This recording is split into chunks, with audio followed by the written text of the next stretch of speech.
जिले में लगातार हो रही बारिश के कारण नारायण देव वार्ड बागेश्वर स्थित पिटकुल का 132 केवी सब स्टेशन भूस्खलन की चपेट में आकर गंभीर रूप से क्षतिग्रस्त हो गया।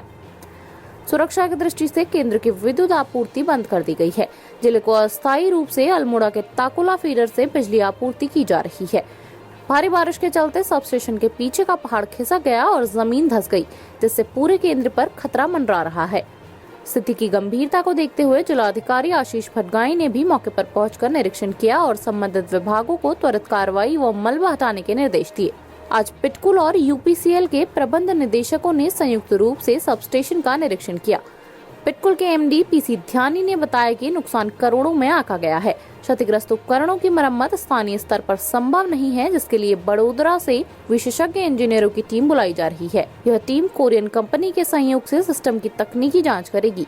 उन्होंने कहा कि पूरे सब स्टेशन को दुरुस्त करने में लगभग 4 महीने का समय लग सकता है। वहीं यूपीसीएल के एमडी अमित कटारिया ने बताया कि ताकुला अल्मोड़ा लाइन से जिले को बिजली आपूर्ति शुरू कर दी गई है और आगे रानीखेत लाइन से जोड़कर आपूर्ति को और स्थिर किया जाएगा। पिटकुल सब स्टेशन को हुए इस बड़े नुकसान से बागेश्वर जिले की बिजली आपूर्ति फिलहाल पूरी तरह वैकल्पिक लाइनों पर निर्भर है।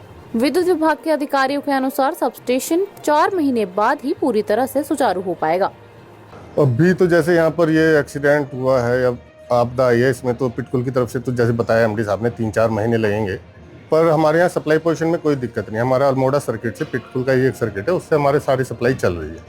अभी हम आगे भी देख रहे हैं कि हम रानीखेत में भी थोड़ा लोड डाइवर्ट कर लें, तो उसका भी अभी अध्ययन किया जा रहा है। तो सप्लाई की कोई दिक्कत नहीं है, कहीं सप्लाई बंद नहीं है, कहीं सप्लाई बंद नहीं है। यदि हम व्यवस्था कर रहे हैं, पिटकुल और यूपीसीएल की दोनों टीम मिलकर हम प्रयास कर रहे हैं। मेरा एमडी यूपीसीएल की बात हुई और डायरेक्टर ऑपरेशन वहाँ पर है, उनसे मेरी बात हुई है और उन्हें अपने यूपीसीएल का पूरा सहयोग हमें मिल रहा है। यूपीसीएल की एक्शन भी कल रात तक हमारे रात जो है 12-1-1:30 बजे तक हमारे साथ में थे और एसएस साहब भी हमारे साथ में है और डीएम साहब भी आए। 2 चक्कर आपको मालूम है डीएम साहब भी लगा चुके हैं। अभी हम फिर डीएम साहब के पास जा रहे हैं कि फर्दर जो हमारा प्रोग्राम इस ढंग से हमने इसको प्लानिंग कर रहे हैं, तो सप्लाई कहीं बाधित नहीं है। जो जनरेशन है उसके भी जो है कि पावर एवोकेट हो पाए, जो उसके लिए हम व्यवस्था कर रहे हैं। हमारी टीम आ चुकी है, कॉन्ट्रैक्टर को हमने बुला लिया। जहाँ पर थोड़ी बहुत कमी है उसको भी हम बिल्कुल ठीक कर रहे हैं। हाँ, जरूर कि बिजली घर को रिस्टोर करने में हमें टाइम लगेगा, लेकिन न तो विद्युत आपूर्ति प्रभावित होगी न जनरेशन प्रभावित। जैसे आप सभी देख रहे हैं कि और भारी मलबा आ गया, काफ़ी लैंडस्लाइड हो गई।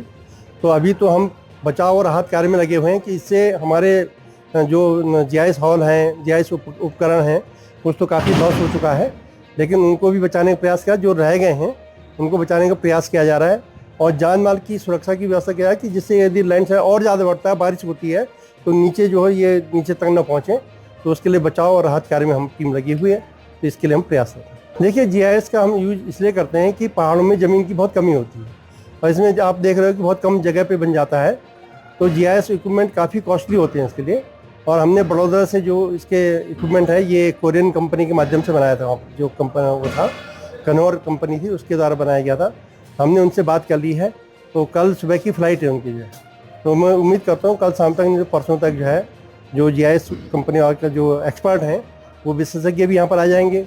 हमने जो है जो जियोलॉजिस्ट हैं उनको भी बुला लिया है वहाँ पर होकर के जो है, तो हम पूरा इसका अध्ययन कर रहे हैं। आईआईटी रुड़की से इसकी स्टडी कराई गई थी, तो आईआईटी रुड़की की जो एसोसिएट प्रोफेसर हैं उनको भी यहाँ के सारे फोटोग्राफ्स और रिपोर्ट हम भेज रहे हैं। पहले जहाँ हम एक बार बचाव कार्य कर रहे हैं, दूसरे इसके आगे किस ढंग से इसको ठीक किया जाए, जल्दी से जल्दी रिस्टोर किया जाए, उस प्रक्रिया पे भी तेजी से हम काम कर रहे हैं। नहीं, आईआईटी रुड़की से इसकी स्टडी रिपोर्ट हमारे पास है, पूरा अध्ययन कराया गया था वहाँ पर करके। तो लेकिन आप देख रहे हैं कि पहाड़ है, पर्वतीय क्षेत्र है, तो आपदा तो किसी के हाथ में नहीं है। तो ये चीज़ आ गई, तो उसके लिए प्रयास कर रहे हैं हम कि भाई आगे और लॉस ना हो हमें जो है। और लॉस का आंकड़ा हम तभी कर पाएंगे जब ये मलबा हमारा हट जाएगा कि कितने कुछ इक्विपमेंट हमारे दब गए हैं। और ये लगातार बढ़ता ही जा रहा है। जैसे कल आप लोगों ने देखा हो, कल आप आए थे कि हमारी दीवार को काफ़ी कम लॉस था, आज काफ़ी दीवार अंदर चली गई और जो जीआईएस इक्विपमेंट है वो भी हमारे जो ज़मीन से गड़े होते हैं उससे काफ़ी ऊपर उठ गए हैं। तब हम उनको खोल के और पीछे कर रहे हैं, जैसे कि अब यह है कि कम से कम नुकसान को कम से कम किस ढंग से हम कर सकते हैं और सबकी जान माल की सुरक्षा को पहली प्राथमिकता दी जा रही है कि जो लोग काम कर रहे हैं उनको नुकसान न पहुँचे। और ये तेज़ बारिश होती है फिर मलबा, तो नीचे आम जनता को भी कोई नुकसान न पहुँचे।